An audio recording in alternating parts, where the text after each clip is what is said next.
ಅಮಾವಾಸ್ಯೆಯ ಪಾಡ್ಯದ ನಿಮಿತ್ತವಾಗಿ ತತ್ವಾನುಭೂತ ಕಾರ್ಯಕ್ರಮದ ವೇದಿಕೆ ಮೇಲೆ ಆಶೀನರಾದಂಥ ಇಲ್ಲಿಯವರೆಗೂ ತಮ್ಮ ಅನುಭವವನ್ನು ಹಂಚುವಂಥ ಬಸವರಾಜ ಪಂಡಿತರು ಹಾಗೂ ತಮ್ಮೆಲ್ಲರಲ್ಲೂ ನಾನು ವಂದನೆಗಳನ್ನು ಸಲ್ಲಿಸುತ್ತಾ ಸುಖ ಸ್ವರೂಪ ಚಿಂತಿಸದಿರೋ ನೀ ಸುಖ ದುಃಖದ ಎಳೆಯುವುದರಿಂದ ಬಳಿಕೆಡೆ ಜೀವನ. ಚಿಂತೆ ಮಾಡೋ ಅವಶ್ಯಕತೆನೂ ಇಲ್ಲ, ನೀನು ಇಲ್ಲೇ. ಜೀವ ಅಂದ್ರೆ ಇದು ಹೆಂಗೈತಿ ಅಂದ್ರೆ ಸುಖ ದುಃಖದ ದ್ವಂದ್ವತತಿ. ಅದಕ್ಕಿಲ್ಲಿ ನೀ ಚಿಂತೆ ಮಾಡಬೇಡ ಅಂತ ಹೇಳ್ತಾರೆ. ಸುಮ್ಮನೆ ವ್ರತ ಚಿಂತೆ ಮಾಡ್ಕೊಂತ ಕುಂತ್ರ ಅದರಿಂದ ಏನು ಲಾಭ ಇಲ್ಲ. ಯಾಕೆ ಅದು ಆಗೋದು ಆಕೇತು. ಈ ಚಿಂತೆ ಮಾಡೋದ್ರಿಂದ ಅದು ಬದಲಾವಣೆ ಆಗೋದಿಲ್ಲ, ಏನನ್ನೂ ತಿದ್ಲಿಕ್ಕೆ ಬರೋದಿಲ್ಲ. ಅದು ಚಿಂತೆ ಮಾಡೋದ್ರಿಂದ ಏನಾದ್ರು ತಿದ್ಲಿಕ್ಕೆ ಬರ್ತೈತೇನೋ ಅಂತಂದ್ರೆ ತಿದ್ಲಿಕ್ಕೆ ಬರೋದಿಲ್ಲ. ಅದು ಪೂರ್ವ ನಿಶ್ಚಿತ ಐತೆ. ಅದು ಇದು ಆಗ್ಬೇಕನ್ನೋದು ಅದು ನಿಶ್ಚಿತ ಐತಿ. ಅದಕ್ಕೆ ಚಿಂತೆ ಮಾಡಕ್ಕೆ ಹೋಗ್ಬೇಡಿ. ಜೀವನ ಬಂದೈತಂದ್ರೆ ಅದನ್ನು ಬಂದಂಗ ನಿನ್ನ ಕೆಲಸ ನೀ ಮಾಡ್ಕೋಬೇಕಾಗೈತಿ. ನಿನ್ನ ಕೆಲಸ ನೀ ಮಾಡ್ಕೋಬೇಕಾಗೈತಿ ಅಂದ್ರೆ ಇದರ ಅರ್ಥ ಏನು ಅಂತಂದ್ರೆ ನಾನು ಯಾರು ಅಂತ ತಿಳ್ಕೋಬೇಕಾಗೈತಿ. ಇದು ಮನುಷ್ಯ ಜನ್ಮದ ಕರ್ತವ್ಯ. ಸುಮ್ಮನೆ ವ್ರತ ಚಿಂತೆ ಮಾಡ್ಕೊಂತ ಇಲ್ಲದ ಕಲ್ಪನೆಗಳನ್ನು ಮಾಡಿಕೊಂಡು ಇಲ್ಲದ ವಿಚಾರದೊಳಗೆ ತೊಡಗಿ ಸುಮ್ಮನೆ ವ್ಯರ್ಥ ಜೀವನ ಹಾಳು ಮಾಡ್ಕೊಳ್ಳೋದು ಅವಶ್ಯಕತೆ ಇಲ್ಲ. ಸುಮ್ಮನೆ ಹೋಗ್ಬಿಡ್ತತಿ ವೇಳೆ ಇಲ್ಲದ ಚಿಂತೆಯನ್ನು ಮಾಡ್ಕೊಂತ. ಯಾಕಂದ್ರೆ ಇಲ್ಲದ ಚಿಂತೆಗಳಂತಂದ್ರೆ ಸುಮ್ಮನೆ ಕಲ್ಪನೆಗಳನ್ನು ಮಾಡ್ಕೊಂಡು ಅದಾದ್ರೆ ಇದಾಗಬೇಕಿತ್ತು, ಅದು ಸಿಕ್ಕರೆ ಇದನ್ನು ಮಾಡ್ತೇನೆ ನಾನು, ಇದು ಸೇಕ್ ಮಮ್ಮದನ್ನ ಲೆಕ್ಕ ಆಗುತ್ತ ಅಂತ. ಅದಕ್ಕೆ ಚಿಂತೆ ಮಾಡೋ ಅವಶ್ಯಕತೆ ಇಲ್ಲ. ಏನು ಬಂದೈತೆ ಅದನ್ನು ಉನ್ನತ ನಾನು ಬಂದದ್ದು ಏನು ಉದ್ದೇಶ, ಇದರ ಮರ್ಮವನ್ನು ಅರಿಬೇಕಾಗಿತ್ತು. ಅದಕ್ಕೆ ಅಡ್ಡಿ ಉಂಟು ಮಾಡಿದ್ದು ಯಾವುವು ಅಂತಂದ್ರೆ ಅಂತಃಕರಣ ದೋಷಗಳು. ಈ ಚಿಂತೆ ದೂರ ಮಾಡಿಕೊಂಡು ಚಿಂತನೆ ಒಳಗೆ ತೊಡಗಬೇಕಂದ್ರೆ ಅಡ್ಡಿಯನ್ನು ಉಂಟು ಮಾಡಿದ್ದು ಯಾವ ಅಂದ್ರೆ ಕಾಮಕ್ರೋಧಾದಿಗಳು. ಆ ಕಾಮಕ್ರೋಧಾದಿಗಳು ಎಲ್ಲಿವರೆಗೂ ಇರ್ತಾವೋ ಅಲ್ಲಿವರೆಗೂ ಚಿಂತೆ ಇರುವುದು. ಅದಕ್ಕೆ ಅವನು ಕಳ್ಕೊಂಬರ್ಲಿಕ್ಕ ಕಾಮ ಕ್ರೋಧ ಮೋಹ ಮದ ಮತ್ಸರಾದಿಗಳಂತಕ್ಕಂಥವು ಇವ ನಿನ್ನ ದುಃಖಕ್ಕೆ ಕಾರಣ ಆಗ್ಯಾವು. ಅದಕ್ಕೆ ಇವನ್ನ ಕಳ್ಕೊ. ನೀನು ಮೊದಲ ಬಿಟ್ಟುಬಿಡು ಅಂತ ಹೇಳಿದ್ದೀವನ. ನಿನ್ನ ಇರುವಿಕೆಗೆ ಭಂಗ ತಂದಿದ್ದು ಯಾವ ಅಂತಂದ್ರೆ ಇವನು ಕಳ್ಕೊಂಡಾಕ ಸತತ ಪ್ರಯತ್ನ ಮಾಡುವ. ಅವು ಹೋಗುದಿಲ್ಲ ಒಮ್ಮಗ್ಲೇ ಹೊಕ್ಕವನು ಅಂತಂದ್ರೆ ಅವನು ಏನಾರ ಕಣ್ಣಿಗೆ ಕಾಣ್ತವನು. ಅದು ಕಾಮ ಕ್ರೋಧ ಮೋಹ ಮದ ಮತ್ಸರಗಳು ಕಣ್ಣಿಗೆ ಕಾಣ್ತವನು ಅಂತಂದ್ರೆ ಇಲ್ಲ. ಕಣ್ಣಿಗೆ ಕಂಡ್ರೆ ತೆಗೆದು ಒಗಿಬೋದು, ಬಡದು ಓಡಿಸ್ಬೋದು. ಆದ್ರೆ ಅವು ಕಣ್ಣಿಗೆ ಕಾಣೋದಿಲ್ಲಲ್ಲ, ಸೂಕ್ಷ್ಮದವು. ಅದಕ್ಕೆ ಸೂಕ್ಷ್ಮವಾಗಿ ವಿಚಾರ ಮಾಡದು. ಅವು ಹೆಂಗೆ ಹೇಳ್ತವು, ಎಲ್ಲಿ ಹೇಳ್ತವು ಅನ್ನೋದನ್ನು ನಿರೀಕ್ಷಣೆ ಕುಂತು ಅವನು ವಿಚಾರಪೂರ್ವಕವಾಗಿ ನಾಶ ಮಾಡ್ಕೊ. ಆ ಅನ್ಯತಾ ವಿಚಾರಗಳನ್ನು ದೂರ ಸರಿಸ್ಕೊಂತ ಬಾ. ನಿನ್ನ ಕುರಿತಾದಂಥ ವಿಚಾರಗಳನ್ನು ನೀ ಮಾಡು. ನಾನು ಯಾರು ಅನ್ನೋದನ್ನು ವಿಚಾರ ಮಾಡು. ಇಲ್ಲಿ ಮನುಷ್ಯ ಜನ್ಮದೊಳಗೆ ಇದು ಮುಖ್ಯ ಐತಿ. ಸುಮ್ಮನೆ ಅದಾದ್ರಿಂದ ಹಿಂಗಾಕೈತಿ, ಅದು ಸಿಕ್ಕರೆ ಇದನ್ನು ಮಾಡ್ತೇನೆ ನಾನು, ಇದನ್ನ ಕಲ್ಪನೆ ಮಾಡಿಕೊಂಡು ಅದರಿಂದ ಸುಖಿ ಆಗ್ಬೇಕು ಅಂತ ಹಂಗೆ ಹೋರಾಟ ನಡೆಸೋನು. ಯಾವುದೋ ಸಿಕ್ಕರೂ ಕೂಡ ಏನೋ ಸಿಕ್ಕರೂ ಕೂಡ ಇಲ್ಲಿ ಸುಖಿ ಆಗ್ಲಿಕ್ಕೆ ಸಾಧ್ಯ ಇಲ್ಲ. ಏನಾರ ಕಲ್ಪನೆ ಮಾಡ್ಕೊಂಡು ಅದನ್ನು ಹೊಂದಿದ್ರೆ ಸುಖಿ ಹಾಕ್ಯವನು ಅಂತಂತ ವಿಚಾರ ಮಾಡಿ ನೋಡಿದ್ರ ಇಲ್ಲ. ಸಾಕಷ್ಟು ಅಡ್ವರ್ಟೈಸ್ ತೋರಿಸ್ತಾರ. ಅವನ್ನೆಲ್ಲ ಪಡೆದು ಸುಖಿ ಹಾಕ್ತೇನೆ ಅಂತ ಅವನು ಹೋಗಿ ಪಡೆದು ತೊಗೊಂಡು ಬಂದಿವಂದ್ರೆ ಸುಖ ಐತೇನೋ ಅದರಿಂದ ಅಂತಂದ್ರೆ ಇಲ್ಲ. ಅದಕ್ಕೆ ಅವ್ರು ಹೇಳ್ತಾರ ದೊರಕಲ್ ಏನು ಅದರೊಳಗೆ ಪರಿಣತಿ ದೆಳೆಯುವುದೇ ಚಂದ ಮಾಮ ಅಂತ.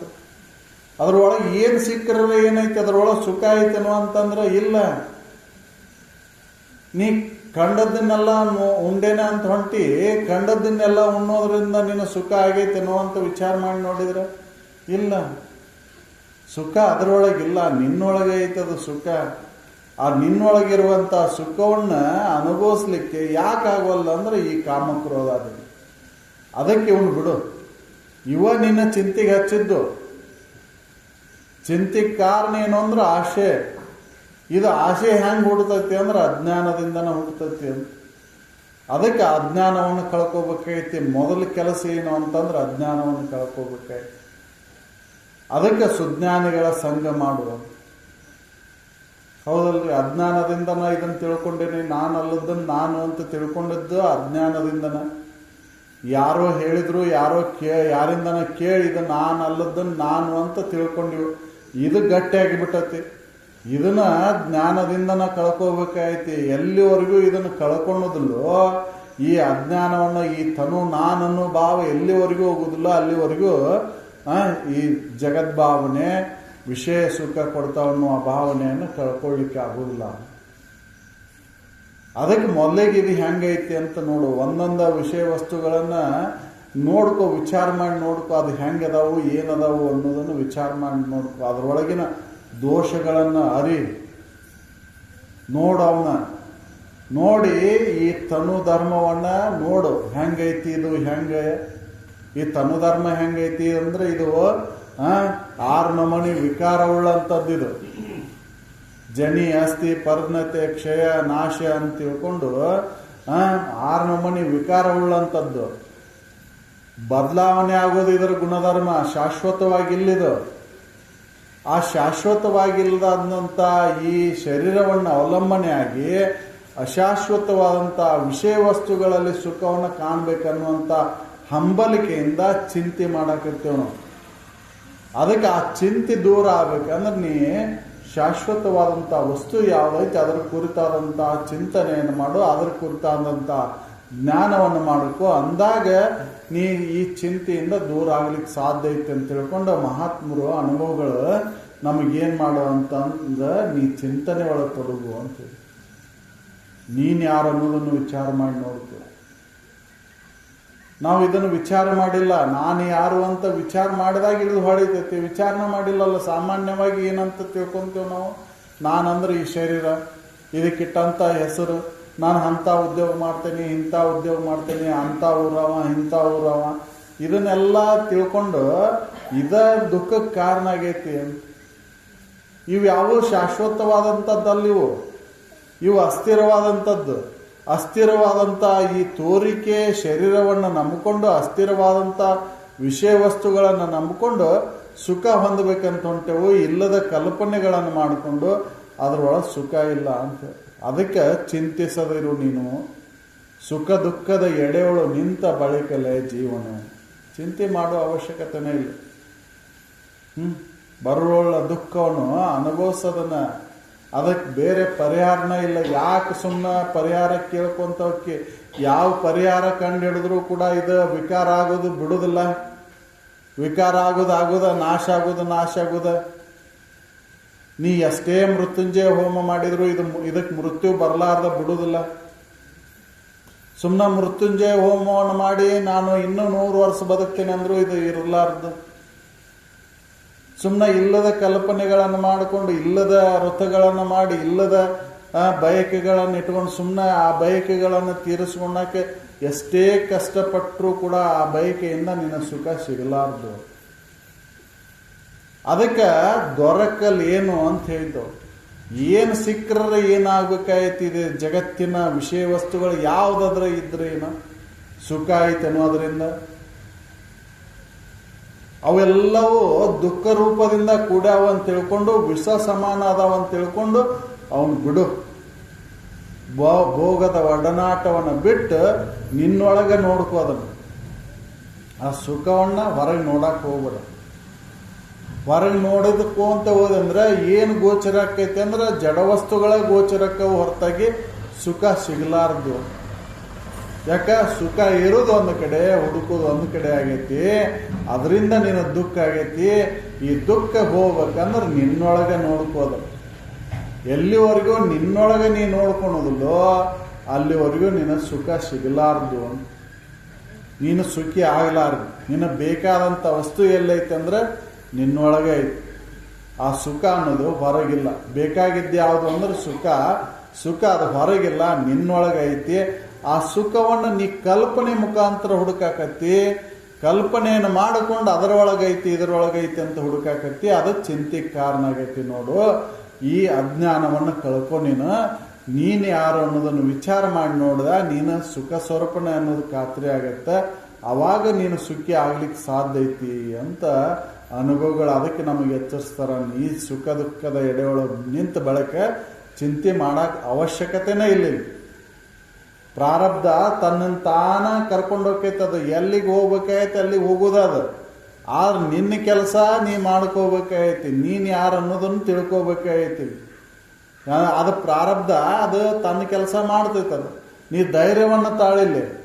ಧೈರ್ಯವನ್ನು ತಾಳಿ ನಿನ್ನ ಕೆಲಸ ನೀ ಮಾಡ್ಕೊ. ನೀನು ಯಾರು ಅನ್ನೋದನ್ನು ವಿಚಾರ ಮಾಡು. ಅದು ಮುಖ್ಯ ಐತಿ ಮನುಷ್ಯ ಜನ್ಮದೊಳಗೆ. ನಾವು ಚಿಂತೆ ಮಾಡದ ಏನು ಬಂದದ್ದೆಲ್ಲ ಬರಲಿ ಅಂತ ತಿಳ್ಕೊಂಡು ಏನೇ ಬಂದರೂ ಕೂಡ ಅದನ್ನು ಧೈರ್ಯದಿಂದ ಎದುರಿಸಿ ಅದನ್ನು ಪರಿಹಾರ ಮಾಡಿಕೊಂಡು ಅದನ್ನು ಹೆಂಗಾರ ಮಾಡಿ ಅದನ್ನು ಕಳ್ಕೊತೇನೆ ಅಂದ್ರೆ ಎಂದೂ ಸಾಧ್ಯ ಇಲ್ಲ. ಬರೋದ ಬಿಡುವುದಿಲ್ಲ. ಎಲ್ಲಿ ಹೋಗಿ ಕುಂತರೂ ಬಿಡುವುದಿಲ್ಲ. ಬರೋದದು. ಅದಕ್ಕೆ ಬರಲಿ, ಬಂದದ್ದೆಲ್ಲ ಬರಲಿ ಅಂತ ತಿಳ್ಕೊಂಡು ಆ ಗೋವಿಂದನ ದಯ ಒಂದಿರಲಿ ಅಂತ ತಿಳ್ಕೊಂಡು ಏನು ಮಾಡೋ, ನಿನ್ನ ಕೆಲಸ ನೀನು ಯಾರದು ಅನ್ನೋದನ್ನು ತಿಳ್ಕೊ. ಇದು ಮುಖ್ಯ ಐತಿ. ಚಿಂತೆಗೆ ಕಾರಣ ಆದಂಥ ವಿಷಯದ ಅಪೇಕ್ಷೆ, ಆ ಬಯಕೆ, ಕಾಮನೆಯನ್ನು ದೂರ ಮಾಡ್ಕೋಬೇಕಾಯ್ತು. ಇವು ಅಜ್ಞಾನವಶಾತ್ ಬರ್ತಾವು. ಅಜ್ಞಾನದಿಂದ ಇವೆಲ್ಲ ತೋರ್ತಾವು. ವಿಷಯದೊಳಗೆ ಸುಖ ಐತಂತ ತೋರ್ತೈತಿ. ಆ ಅಜ್ಞಾನವನ್ನು ಕಳ್ಕೋಬೇಕಾಯ್ತು. ಸುಜ್ಞಾನಿಗಳಾಗಬೇಕಾಯ್ತು. ಅದಕ್ಕೆ ಸುಮ್ಮನೆ ಅಜ್ಞಾನಿ ಅಂತ ಯಾಕೆ ಕುಂತಿ ನೀನು? ಸುಜ್ಞಾನಿನ ನೀನು ಅದ್ದು ಕೂಡ ಅಜ್ಞಾನಿ ಅಂತ ವರ್ತನೆ ಮಾಡಾಕತ್ತಿ. ನಿನಗೆ ಸುಜ್ಞಾನಿ ಅಂತ ಹೆಂಗೆ ಕರಲಿ ಅಂತ ಅವರು ಎಚ್ಚರಿಸ್ತಾರೆ. ಅಜ್ಞಾನಿಯಲ್ಲವೇ ಜೀವನೇ ನೀನು ಸುಜ್ಞಾನಿ ಎಂದು ನುಡಿಯುವರೆ. ಈ ಜಡ ಪಂಚ ಮಹಾಭೂತಗಳಿಂದ ಕೂಡಿದಂಥ ದೇಹನ ನಾನು ನಂದು ಅಂತ ಹೇಳಕ್ಕಂತ ಹೊಂಟೇವ್ ನಾವು. ಇದು ಹೆಂಗೈತಿ ಅಂತ ವಿಚಾರ ಮಾಡಿ ನೋಡಿದರೆ 25 ತತ್ವಗಳಿಂದ ಕೂಡಿದಂಥ ಜಡ ಶರೀರ ಇದು ಶಾಶ್ವತವಾಗಿ ಐತೆ ಅನ್ನುವಂಥ ವಿಚಾರ ಮಾಡಿ ನೋಡಿದರೆ ಇಲ್ಲ. ಹೊರಗಿನ ಜಡ ಪಂಚಮಹಾಭೂತಗಳು ಹೆಂಗದಾವ ಅದರ ಅಂಶಗಳೇ ಇದ್ರೊಳಗೆ ಅದಾವು. ಇದ್ರೊಳಗೆ ಚೈತನ್ಯ ಐತೆ ಅಂತನ ಇದು ಏನಾಕೈತಿ, ಚಲನೆ ವಲನೆ ಮಾಡಾಕತ್ತೈತಿ. ಇದ್ರೊಳಗಿನ ಚೈತನ್ಯ ಹೋತಂದ್ರೆ ಪಂಚಮಹಾಭೂತಗಳ ಅಂಶಗಳು ಒಂದೊಂದು ಅಂಶಗಳು ಒಂದೊಂದು ಅಂಶಕ್ಕೆ ಹೋಗ್ಬಿಡ್ತಾವು.